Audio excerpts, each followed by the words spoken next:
Dear friends and subscribers of Cricket Happenings, this is your host Ram once again coming back. And now I've already done a preview of all the main teams who are there in the second round. Now, as you know, the World Cup is going to start off with the first round in India. And on 8th of March is the first match, as we all know. So, just talking about it, I definitely did a review of the Bangladesh team. Now, Bangladesh team are the ones who have to actually make it to the second round. Now, keeping it on Group A, not Group A, but basically I'm looking at Group B here as I'm going to preview the Afghanistan team for the T20 World Cup. Now, for them, for Afghanistan, they are placed in a pool which consists of Zimbabwe, Scotland, and Hong Kong. So Afghanistan. Let's have a look at the Afghanistan team. We know that if you look at their Asia Cup performance, in fact, this time it was United Arab Emirates who actually qualified for the Asia Cup by displacing Afghanistan. So Afghanistan definitely have been doing well, but they couldn't get the ticket for the Asia Cup. So let's have a look at the Afghanistan team. So they have to really fight hard because Zimbabwe team has also been doing well. So that's going to be some interesting competition now coming for Afghanistan. Hong Kong has made it for the first time. So Hong Kong, for them this is something that they are getting a chance to come to India and play, and for them it is something. And Scotland is the other team. So I think in Group B, as you know. Whichever team actually tops Group B, that is between Zimbabwe, Scotland, Hong Kong, and Afghanistan, will join Group B. They'll join India, Pakistan, Australia, and New Zealand. So, in fact, they would join Sri Lanka, South Africa, West Indies, and England. The winner of Group B would join Sri Lanka, South Africa, West Indies, and England. So this is this is how it has been placed. So let's have a look at the Afghanistan team. Now, Asghar Stanigzai is the captain of the Afghanistan team. He's a wonderful player, but one has seen that after he has taken the reins of captaincy, one tends to get the feeling that Asghar Stanigzai has not been able to deliver the goods. I mean, one has seen that Asghar Stanigzai once upon a time was very consistent with his batting. That's what I have noticed as far as my knowledge of cricket goes. But Asghar Stanigzai, I think once he became the captain, one is really seeing that Asghar Stanigzai, probably the captaincy is telling on him. He's not been able to really come up with so many good scores, but definitely he's leading the side well for Afghanistan. Mohammad Nabi was already captain of Afghanistan in the past, as we all know. He's a very nice player. I mean, in the sense he's an off spinner too, and he can also play some very good strokes. Now Mohammad Shahzad is in some great form, and it is not the old Mohammad Shahzad who will go and blast right from the very first ball. Those days are gone. Mohammad Shahzad has become more mature with cricket now. With his age, he has really matured as a very good cricketer. He really he has shown that he can really wait at the crease, and when the time comes, he can really explode into action. So Mohammad Shahzad is whom that Afghanistan would be really looking forward to for some great strikes there. And then Usman Ghani, as you know, Usman Ghani was the baby of the team when Afghanistan played their first 50 overs World Cup in Australia last year in 2015. And then they have some very talented blokes. Noor Ali Zadran is a very talented batsman, Noor Ali Zadran. Karim Sadiq is the wicketkeeper batsman. And then they have Gulbuddin Naib. Gulbuddin Naib has got some good performances under his belt in the recently concluded series against Zimbabwe. Now the pace bowling department is looking pretty sharp with Hamid Hassan back. Then they have Shapur Zadran, the left arm pace bowler. They have David Zadran, who bowls with lots of economy. Then they have Shafiqullah, and they have Amir Hamza. And Sameer Shenwari is the right arm leg spinner. They have Najbullah Zadran, and they have Rashid Khan, who's the right arm leg spinner too.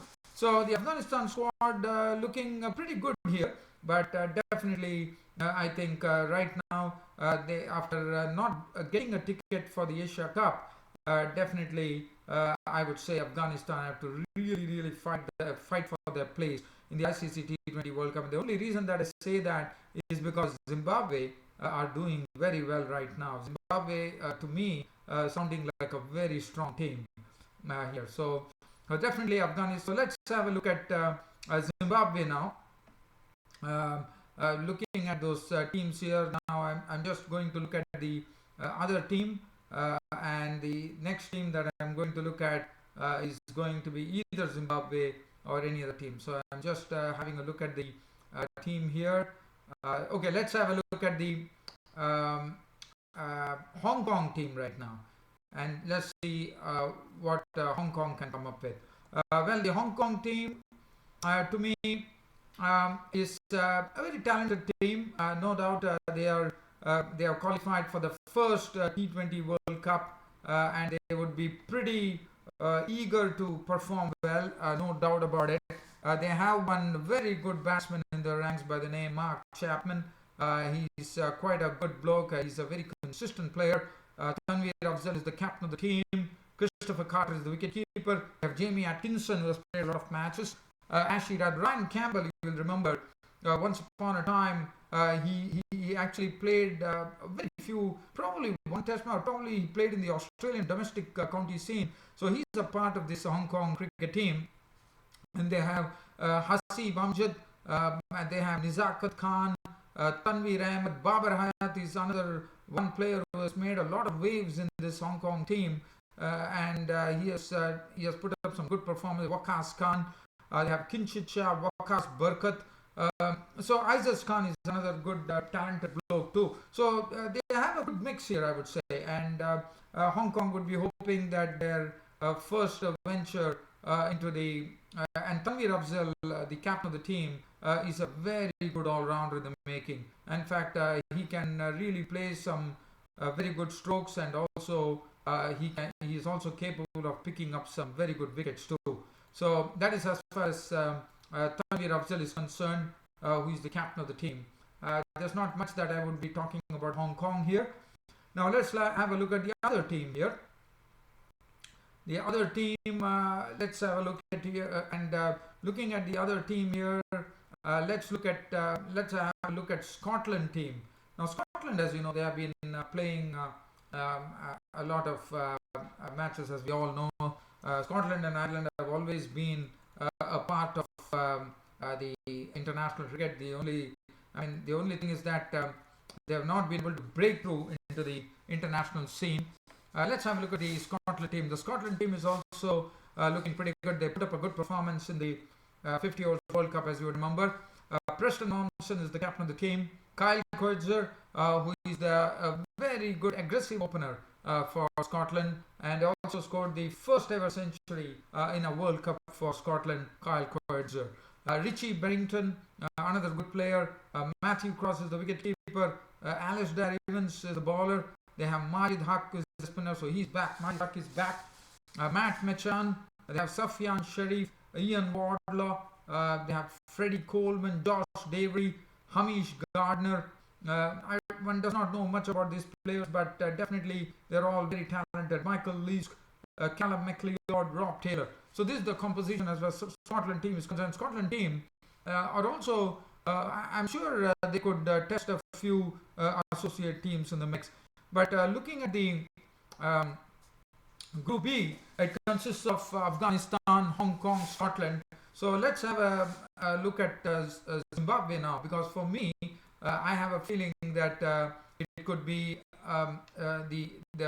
it would be a toss-up between Afghanistan and Zimbabwe, because Zimbabwe are looking pretty strong, according to me, in that department. So one has to really wait and watch. But I think if Zimbabwe come and as I said, it would be, I would say that it would be Afghanistan, Zimbabwe, but one has to wait and watch whether who is the one who is actually making it to the second round, whether it is Zimbabwe or it is Afghanistan. So that is going to be pretty interesting. And Zimbabwe, as I said, they are looking pretty strong. There is no doubt about it. And if you look at their recent performances, they have done a wonderful job, according to me, as far as Zimbabwe is concerned. So, well, I'll definitely look at Zimbabwe, but meanwhile, what I am going to do is I will look at some other teams like probably Netherlands, Ireland, and Oman. Let's see whether I can lay my hands on that. Let's see, Netherlands. Well, yes, let's have a look at the Netherlands team. Next team, also another good team, no doubt about it. As far as this particular group is concerned, that is the Group A, it consists of Bangladesh. So Bangladesh definitely would be standing a chance, no doubt about it. They would like to top the standings there, but they could face some competition. I think stiff competition from Ireland, I reckon. So that would be interesting to see. So looking at the Netherlands team, they have Peter Boren, who is the captain of the team. Wesley Baresi is a very good player. Hassan Malik is a spinner. Ben Cooper is a good player. Stefan Myberg, we know. I mean, he has been playing the English county cricket scene too. And Stephen Myberg, let me tell you, he is one who really likes to hit the ball in a very high and a very wide manner. So he could be the one who could really get off this Netherlands team off to a very flying start. Then they have Michael Rippen. Sikandar Zulfikar is the new bloke there. Tim van der Gupten, Paul van Meekeren, Mudassar Bukhari, who has been playing for Netherlands cricket for quite a long time. He's another good all-rounder, I can say. He's a useful batsman, but more than most, we have seen that Mudassar Bukhari can bowl a very impressive line and length and really keep the batsman quiet.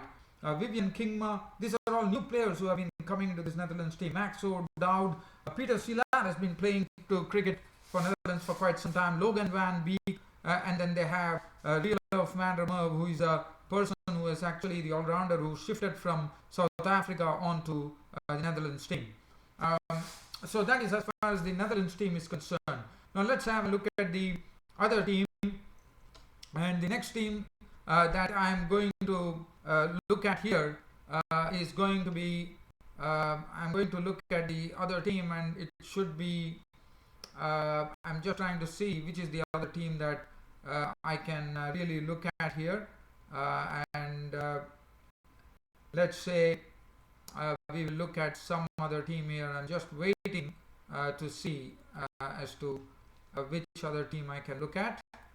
So dear fans and subscribers, I know it is taking a bit of time here, just wanting to make sure that I can go and really talk about it.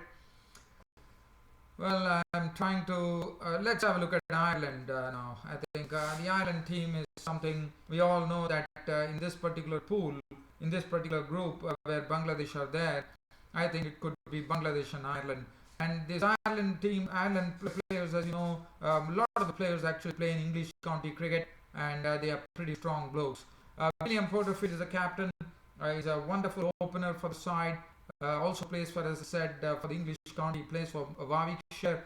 Andrew Balbirnie is off late. You have seen that Andrew Balbirnie has been scoring a lot of runs. He has shown a great deal of consistency.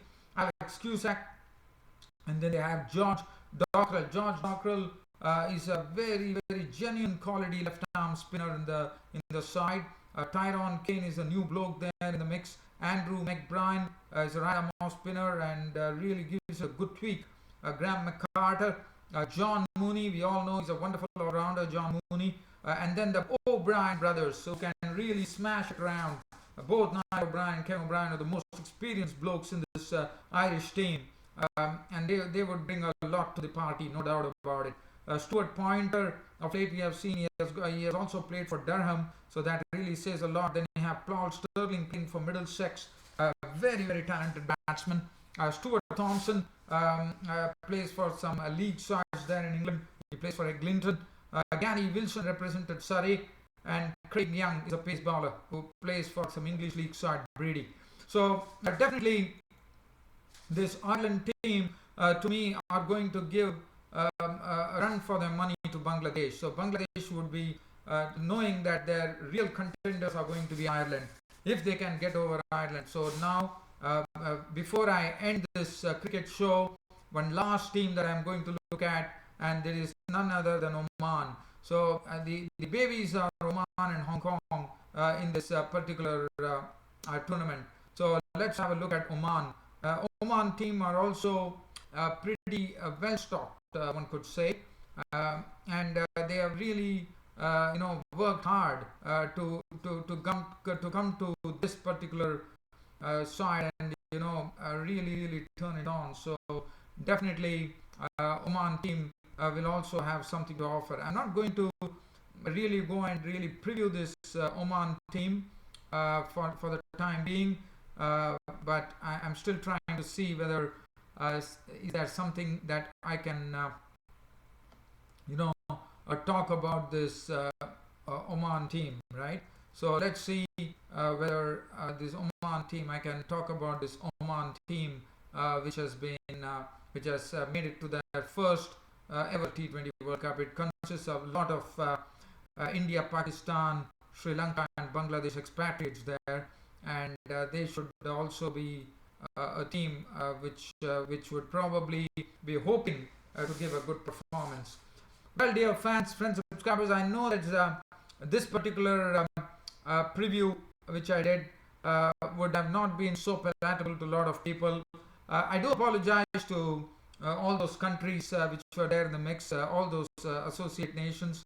Unfortunately, I couldn't really do a preview in the same manner that I did it for the main teams. The only reason that the main teams, I'm quite familiar with all the teams and the way they play, but but again, I've still not done the preview of Zimbabwe, and that is something that I need to do.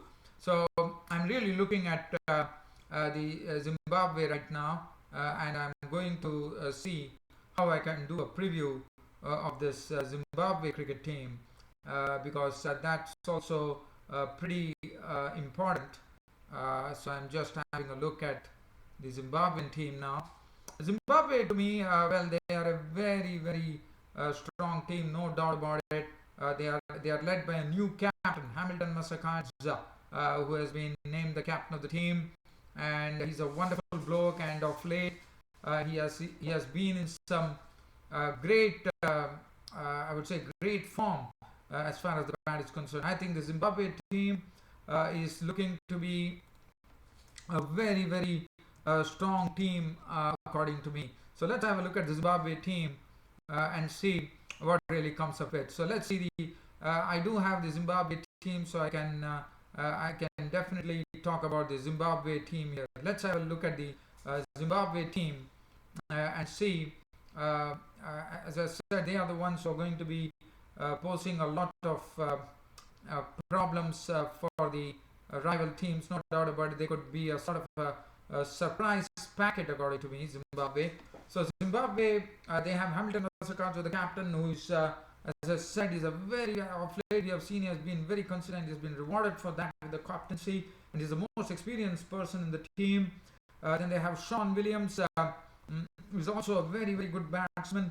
And they have the bowling is in the hands of, and now I'm very happy to see that the Zimbabwean squad are at full strength in the pace department. Tenda Chatara is back, who bowls a very economical line and length. Tinasha Paniangra, another good bowler, pacey, very pacey and bouncy. Wellington Masakadza, the spinner.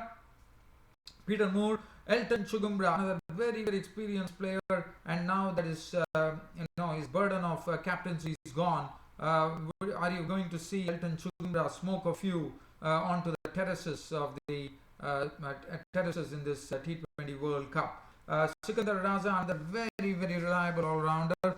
Richmond Mutumbami, being aggressive wicket-keeper batsman. We have seen that Luke Jongwe, but for Zimbabwe, as I said, they had problems when the team was announced. We saw Luke Jongwe was out, Graham Creamer was out, and there was also Neville Madziva. So basically, that has really put a sort of a real block on the Zimbabwean team, because Graham Creamer, according to me, plays a huge role with his batting, bowling and fielding, and he not being there could really hurt Zimbabwe's chances, because Luke Jongwe, the all-rounder, has been doing a good job of late. Tendai Chisoro, and they have Malcolm Waller. Now, Malcolm Waller has shown that he can tonk the ball in a big way. He showed that against Bangladesh in one particular series. So Malcolm Waller is another one who can come lower down the order and smack the ball to all parts of the field. Vusi Sibanda is into some good form too. So Hamilton Masakadze and Vusi Sibanda would be opening the innings. They have Donald Trapano as standby. So Zimbabwe looking pretty well stocked. There is no doubt about it. They would have their tails up, I reckon, in this T20 World Cup. But again, Zimbabwe also have to fight a lot. In that pool, I think Zimbabwe, one is probably looking at Bangladesh. I think it would be Bangladesh, Zimbabwe and Afghanistan. Any of these two teams could make it to the second round of the ICC T20 World Cup. I still feel that I'm doing a great disservice by not doing a short preview of the Oman team. So I'm going to do a short preview of the Oman team too. So let's have a look at the Oman team. So Oman cricket team, as I said, they have made any major event for the first time in their entire history. So this is a very, very proud moment for them. There is no doubt about it, and I just don't want to leave them alone. I just want to see to it that I'm able to do a preview of the Oman team. So let's see whether I can go ahead and do a preview of the Oman team, and I'll be very happy if I could be able to do the preview. So I'm just waiting, dear fans and subscribers, to see what I can really talk about this Oman cricket team. Yes, I do have the Oman cricket team here. They are a very good bunch of cricketers. They have Sultan Ahmed, Amir Kalim, Safian Mahmood, Zishan Maqsood is a very good player. Amir Ali, Jatinder Singh also is a good player. We have Rajesh Kumar Ranpura, Ajay Lalcheta is another good player. Zishan Siddiqui, Munis Ansari, Mehran Khan, Vaibhav Vatagaonkar, Kawar Ali. As I said, these are a lot of expatriates who are in Oman, India, Pakistan, Sri Lanka, Bilal Khan. So definitely Oman has also worked hard to reach this particular stage. So definitely they could also be a sort of team who could worry a few there in the Associated Nations. So, well, dear fans and subscribers, as I once again said, the Associated Nations preview has probably not gone on in the same vein as I would have expected and you would have expected. But nevertheless, that really brings an end to my series of cricket previews for this ICC T20 World Cup. I would like to thank you all, dear friends and subscribers, who have been waiting with me, hearing me patiently, and also waiting patiently for this to happen. Thank you very much from the bottom of my heart to all the dear friends and subscribers of Cricket Happenings. And I would implore one and all to go ahead and join this bandwagon of Cricket Happenings subscribers of 447 subscribers. So go ahead and start subscribing to my Cricket Happenings show. If at all any of the blokes, any of the persons who are actually watching it for the first time, please go ahead and subscribe. It's absolutely free of cost. Well, dear fans and subscribers, I'll be seeing you tomorrow now on my next Cricket Happening show. That will be on a Sunday. I hope you all enjoyed this very great Cricket Happening show of mine, with probably today I uploaded around probably 6 to 7 videos on this cricket show.